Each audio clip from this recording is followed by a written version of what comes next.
ನಮ್ಮ ಹೊಸಕೋಟೆಯ ಗಾಣಿಗರಪೇಟೆಯಲ್ಲಿ ಡಿಸೆಂಬರ್ 24 ತಾರೀಕು ಸಂಜೆ 6 ಗಂಟೆಗೆ ಕರ್ನಾಟಕ ರಕ್ಷಣಾ ವೇದಿಕೆ ಪ್ರವೀಣ್ ಶೆಟ್ಟಿ ಬಣ ಮತ್ತು 2+ ಸಿನಿಮಾ ತಂಡದಿಂದ ಅದ್ದೂರಿ ಕನ್ನಡ ರಾಜ್ಯೋತ್ಸವ.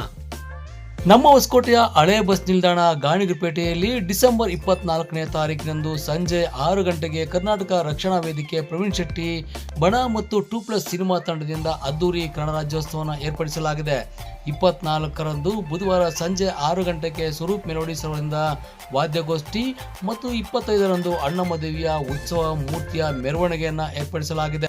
ಈ ಒಂದು ವೇದಿಕೆ ವಾದ್ಯಗೋಷ್ಠಿ ಕಾರ್ಯಕ್ರಮದಲ್ಲಿ 2+ ಸಿನಿಮಾದ ನಾಯಕ ನಟರು, ಸ್ಪರ್ಶ ಆಸ್ಪತ್ರೆಯ ಖ್ಯಾತ ನರರೋಗ ತಜ್ಞರಾದ ಡಾಕ್ಟರ್ ವರದರಾಜರವರು, ರಾಜ್ಯ ಪ್ರಶಸ್ತಿ ಪುರಸ್ಕೃತರ ಸಂಗೀತ ನಿರ್ದೇಶಕರಾದ ಅಭಿಮಾನ್ ರಾಯ್ರವರು, ಚಲನಚಿತ್ರ ನಿರ್ದೇಶಕ ಅಶೋಕ್ ರಾಯ್, ಹಿನ್ನೆಲೆ ಗಾಯಕರಾದ ಬದ್ರಿ ಪ್ರಸಾದ್, ಜಾಹ್ನವಿ, ಪ್ರಶಾಂತ್ ಕುಮಾರ್, ದೀಪ್ತಿ ಪ್ರಶಾಂತ್ ಕುಮಾರ್ ಅವರು ಆಗಮಿಸಿದ್ದು, ನೀವು ಬನ್ನಿ ನಿಮ್ಮವರನ್ನು ಕರ್ತನ್ನಿ ಈ ಒಂದು ಕನ್ನಡ ರಾಜ್ಯೋತ್ಸವ ಕಾರ್ಯಕ್ರಮದಲ್ಲಿ ಹೆಚ್ಚಿನ ಸಂಖ್ಯೆಯಲ್ಲಿ ಭಾಗವಹಿಸಿ ಕಾರ್ಯಕ್ರಮವನ್ನು ಯಶಸ್ವಿಗೊಳಿಸೋಣ ಎಂದು 2+ ಸಿನಿಮಾದ ನಾಯಕ ನಟರು ಹಾಗೂ ನರರೋಗ ತಜ್ಞರೂ ಆದ ಡಾಕ್ಟರ್ ವರದರಾಜರವರು ಮನವಿ ಮಾಡಿದ್ದಾರೆ.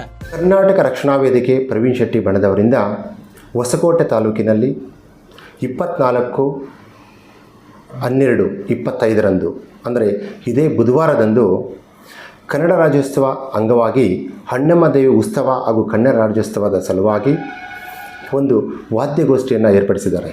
ಆ ಒಂದು ವಾದ್ಯಗೋಷ್ಠಿ ಹಳೆ ಬಸ್ ಸ್ಟ್ಯಾಂಡ್ ಅಂತಲೇ ಕರೀತಾರೆ ಇಲ್ಲಿ ಗಾಣಿಗರಪೇಟೆಯಲ್ಲಿ. ಸೊ ಆ ಒಂದು ಸ್ಥಳದಲ್ಲಿ ಹಮ್ಮಿಕೊಳ್ಳಲಾಗಿದೆ. ಆ ಒಂದು ವಾದ್ಯಗೋಷ್ಠಿಯಲ್ಲಿ ಒಂದು ವಿಶೇಷವಾಗಿ ಕೆಲವು ಒಂದು ಗಾಯಕರನ್ನು, ನಿರ್ದೇಶಕರನ್ನು ಹಾಗೂ ನಟರನ್ನು ಆಹ್ವಾನ ಮಾಡಲಾಗಿದೆ. 2+ ಕನ್ನಡ ಸಿನಿಮಾ ತಂಡದವರಾದ ನಾನು ಒಬ್ಬ ನಾಯಕ ನಟ ಅದರ ಜೊತೆಗೆ ಸಂಗೀತ ನಿರ್ದೇಶಕರಾದ ಅಭಿಮಾನ್ ರಾಯ್ ಅಂತ ಹೇಳಿದ್ರೆ ಅವರು ತಾಜ್ ಮಹಲ್ ಅಂತ ಮೂವಿ ಹೇಳಿದ್ರೆ ಎಲ್ರಿಗೂ ಜ್ಞಾಪಕ ಬರುತ್ತೆ. ಅದರಲ್ಲಿ ರಾಜ್ಯ ಪ್ರಶಸ್ತಿ ವಿಜೇತರಾಗಿದ್ದವರು. ಸೊ ಅವರು ಈ ಒಂದು ಕಾರ್ಯಕ್ರಮಕ್ಕೆ ಭಾಗವಹಿಸ್ತಾ ಇದ್ದಾರೆ. ಅದೇ ರೀತಿ ಅವರ ಜೊತೆ ಬಹಳಷ್ಟು ಕನ್ನಡ ಸಿನಿಮಾಗಳಿಗೆ ಹಿನ್ನೆಲೆ ಗಾಯಕರಾಗಿರ್ತಕ್ಕಂಥ ಬದ್ರಿ ಪ್ರಸಾದ್ ಅವರು ಆಗಮಿಸ್ತಾ ಇದ್ದಾರೆ. ಅವರ ಜೊತೆಗೆ ದೀಪ್ತಿ ಪ್ರಶಾಂತ್ ಅವರು ಕೂಡ ಇಲ್ಲಿ ಆಗಮಿಸ್ತಾ ಇದ್ದಾರೆ. ಹಾಗೆ 2+ ಕನ್ನಡ ಕನ್ನಡ ಸಿನಿಮಾದ ನಿರ್ದೇಶಕರಾಗಿರ್ತಕ್ಕಂಥ ಅಶೋಕ್ ರಾಯ್ ಅವರು ಬರ್ತಾ ಇದ್ದಾರೆ. ಸೊ ಈ ಒಂದು ಕಾರ್ಯಕ್ರಮದಲ್ಲಿ ಸ್ವರೂಪ್ ಮೆಲೋಡಿಸ್ ಒಂದು ವಾದ್ಯಗೋಷ್ಠಿ ಏನಿದೆ ಅವರ ಜೊತೆಗೂಡಿ 2+ ಕನ್ನಡ ಸಿನಿಮಾ ತಂಡ ಅವರ ಒಂದು ಸಹಯೋಗದೊಂದಿಗೆ ಒಂದು ವಿಶೇಷವಾದ ಒಂದು ಗೀತೆಯನ್ನು ಅವತ್ತು ಬಿಡುಗಡೆಗೊಳಿಸ್ತೀವಿ.